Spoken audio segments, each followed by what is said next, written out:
Kembali lagi di Oke Sih, Oke Rengga dan Sepak Bola Indonesia hari ini. Banyak hal yang menarik untuk dibahas di obrolan kali ini.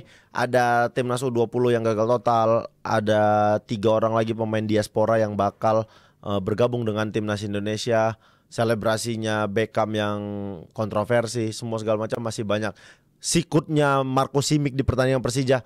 Jadi kemarin ketika aku di Instagramku, aku yang paling awal dulu ya, yang paling awal aku kemarin membahas tentang 3 rekrutan baru yang akan bergabung dengan timnas Indonesia. Aku lupa ya namanya, Latu Pesi, ada Latu Pesi, ada siapa lagi? Siapa namanya?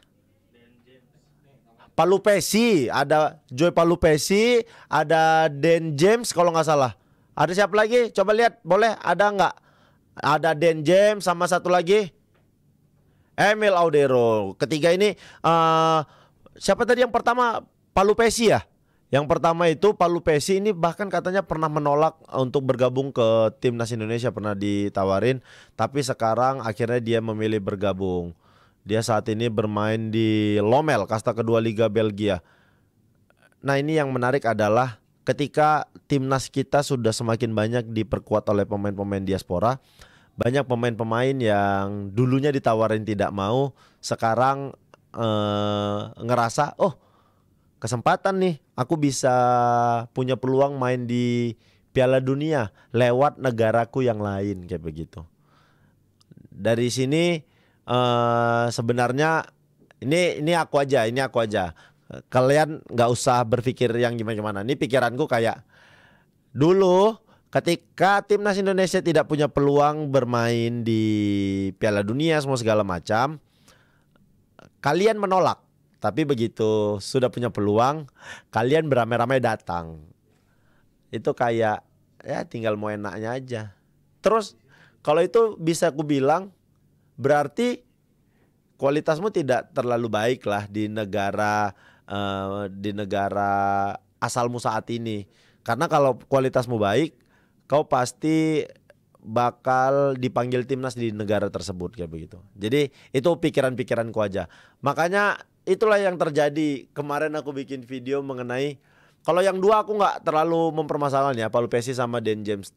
Den James itu posisinya bek kiri, mungkin bisa jadi pelapisnya Kelvin Verdong juga. Palupesi aku nggak tahu posisinya apa. Dan satu lagi tuh Emil Audero, posisinya penjaga gawang. Tidak ada masalah sebenarnya buatku dengan Emil Audero. Dia bermain di saat ini di Serie B bersama Palermo. Sebelumnya dia ada di Como, di Inter, bukan di Inter, di Juventus, Sampdoria, kayak begitu. Aku menyorotin kemarin tuh di Instagramku, aku menyorotin cuplikan obrolan bapaknya Emil. Aku nggak ingat tepatnya tahun berapa, 2021 mungkin. Ketika itu bapaknya bilang, anak saya kalau mau main di Piala Dunia dia harus milih Italia. Mimpilah gitu. Ada kalimatnya seperti itu kurang lebih. Buatku sebagai mantan pemain, itu adalah kalimat yang sangat menyakitkan buat kita para pemain ya. Mau dibilang, tapi kan betul bang. Dia ngomong kayak begitu realistis. Dia ngomong kayak begitu ketika PSSI lagi di masa kegelapan semua segala macam. Emang dia punya hak ngomong kayak gitu? Apa haknya bilang Indonesia nggak punya, jangankan di Piala Dunia, untuk Asia aja nggak punya kesempatan. Betul, pada saat itu betul. Tapi apa haknya bilang seperti itu? Karena dia berpikir anaknya bisa berprestasi di Italia, pernah bermain untuk timnas Italia U21, ngerasa dia punya peluang untuk jadi kiper timnas Italia, makanya dia mengeluarkan kalimat seperti itu. Sekarang terbukti anakmu kelasnya bukan kiper utama untuk timnas Italia. Dia kalah saingan. Kenapa? Ya karena jelek performanya. Kalau performanya bagus, dia bakal main untuk timnas Italia. Dia main di Sampdoria, oke bagus. Setelah itu Dia pindah klub, dia nggak dapat kesempatan main. Dia pindah klub, nggak dapat kesempatan main. Di Como dia kalah saingan dengan Pepe Reina, penjaga gawang yang usianya udah 40 tahun. Berarti secara prestasi sudah menurun dong. Pindah ke Palermo. Pertandingan pertama kebobolan 2 gol. Pertandingan kedua lagi kebobolan 2 gol. Timnya sudah unggul 2-0. Setelah itu kebobolan di menit 92 dan 95. Mau dibilang statistik dia di syuting semua segala macam, kalau emang kau bagus ya bagus aja. Pada akhirnya timnya jadi draw 2-2. Kemarin pertandingan terakhir timnya menang 0-3, main di kandang. Lawannya itu adalah peringkat terakhir di Serie B. Kayak begitu. Aku nih nggak ada masalah sebenarnya. Kualitas dia pasti lebih bagus.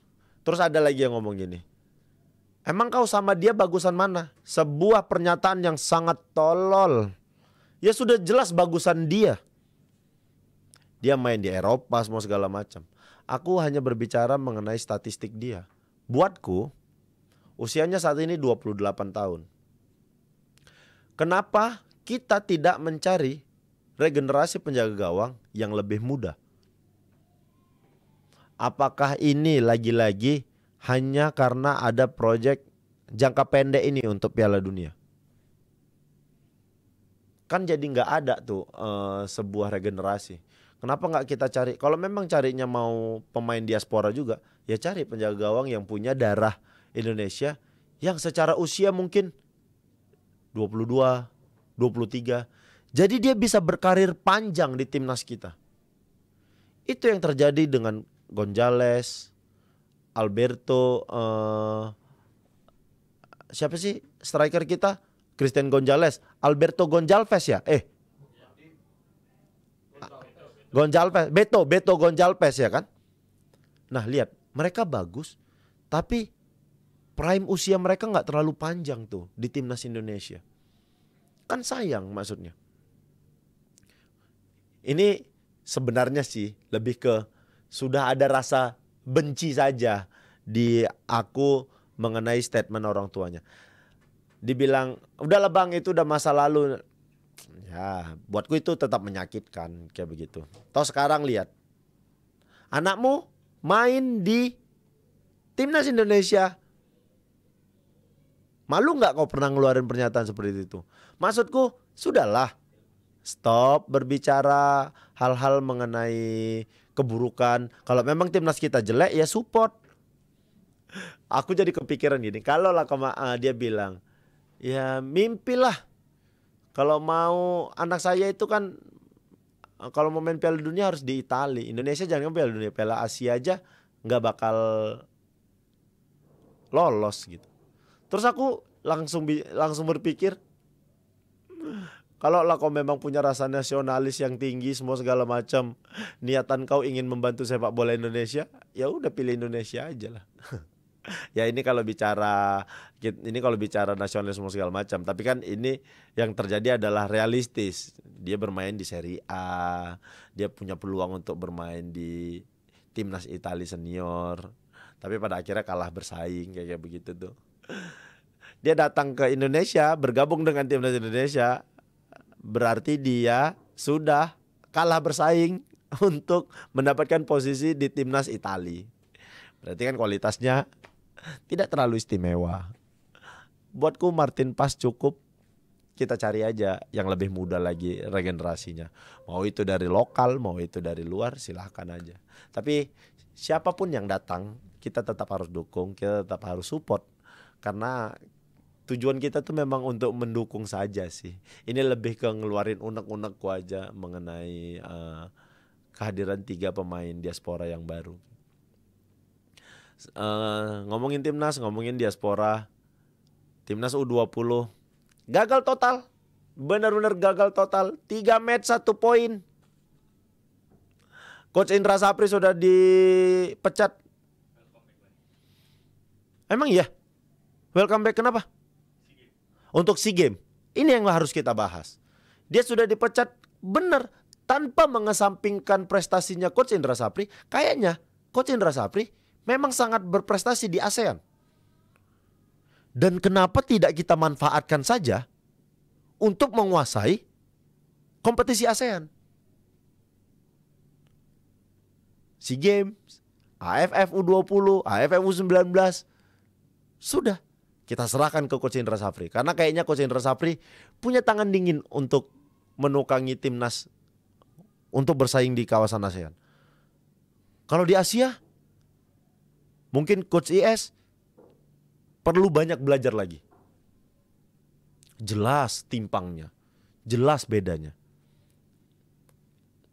ASEAN kita menguasai. Begitu kita ke level Asia, gagal. Waktu yang di era Evan Dimas juga Piala Asianya gagal kan? Gagal total kan? Nah, itu kan menunjukkan 2 kali kesempatan dikasih untuk menangin Piala Asia, 3 kali. Oh, sama yang di Indonesia ya. 3 kali. Dan prestasi terbaiknya pada saat itu 8 besar. Iya kan?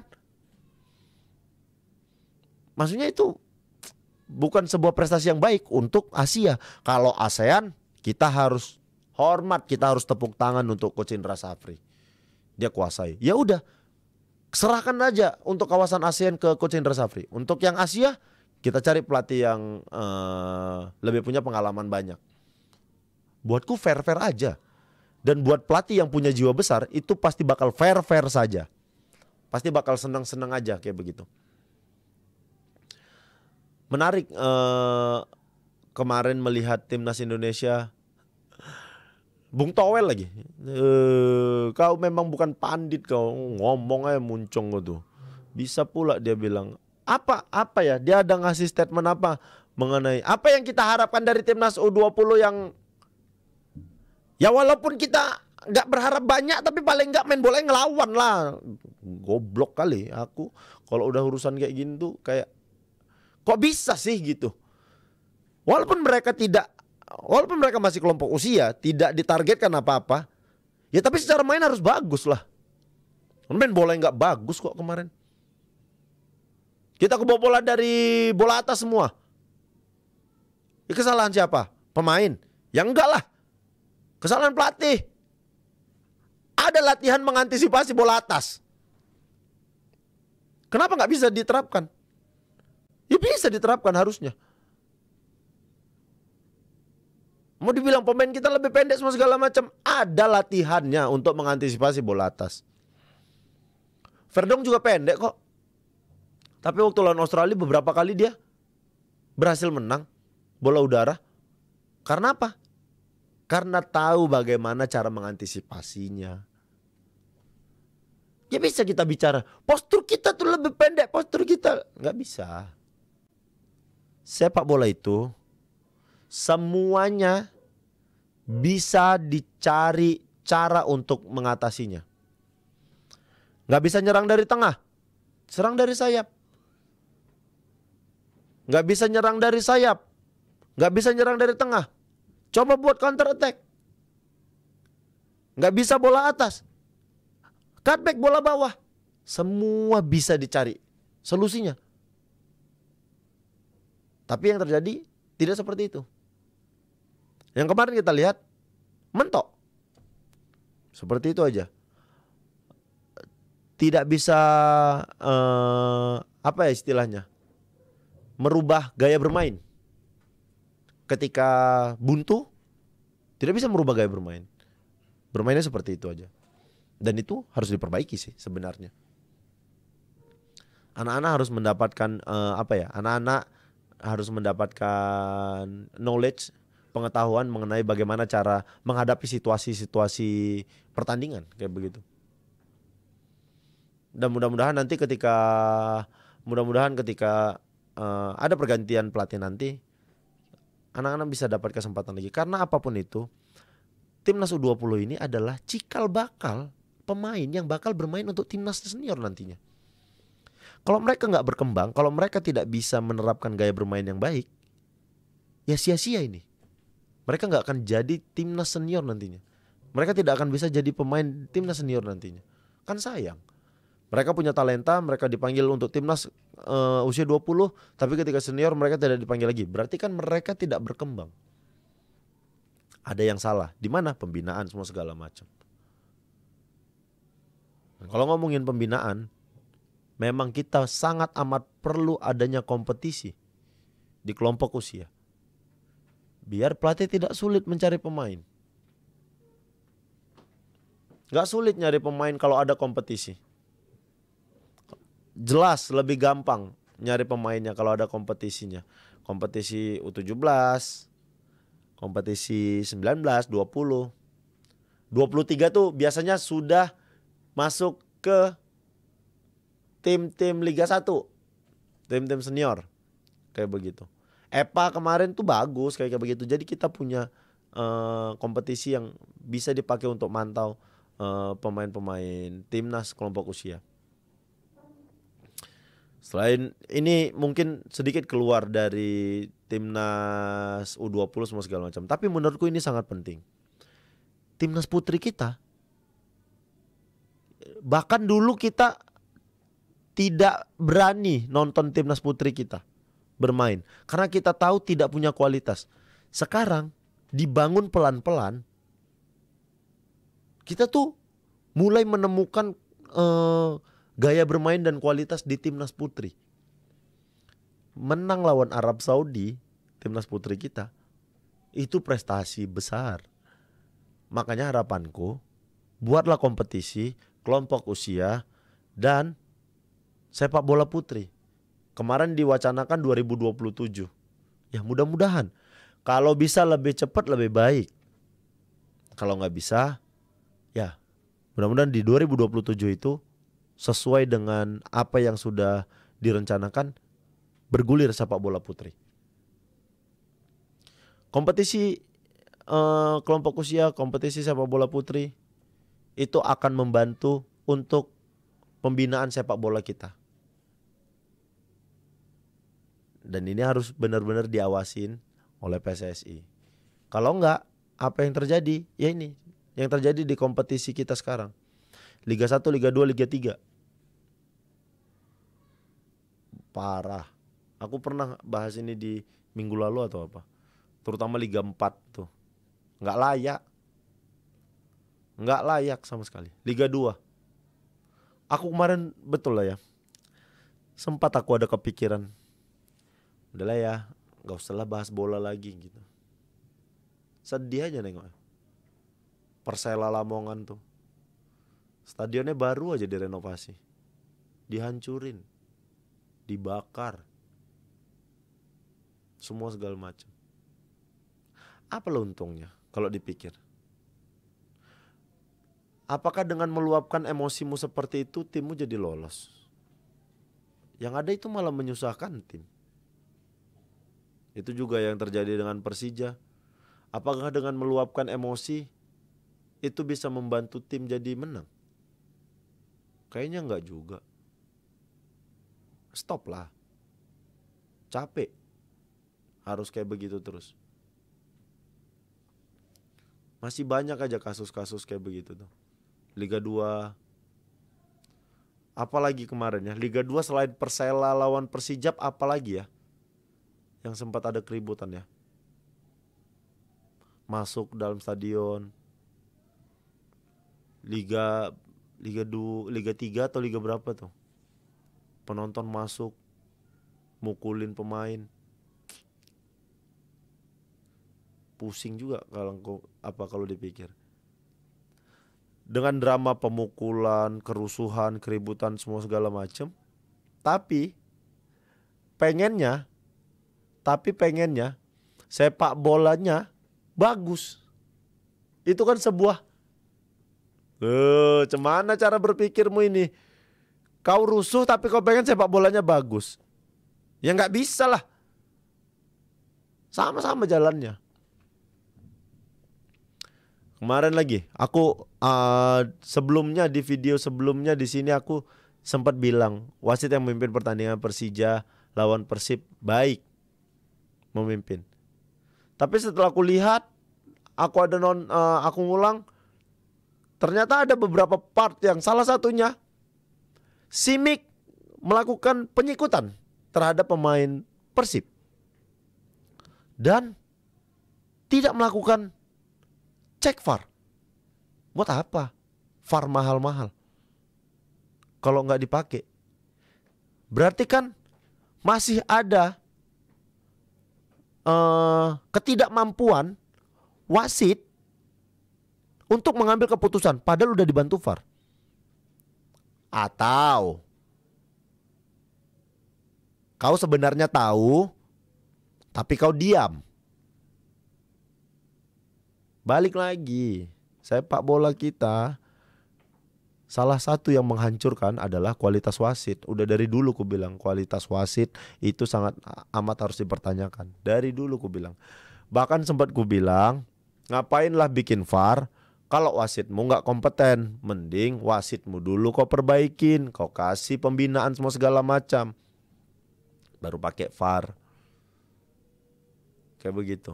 Kemarin hukuman Beckham, selebrasi 3 pertandingan dan denda 75 juta. Buatku berlebihan.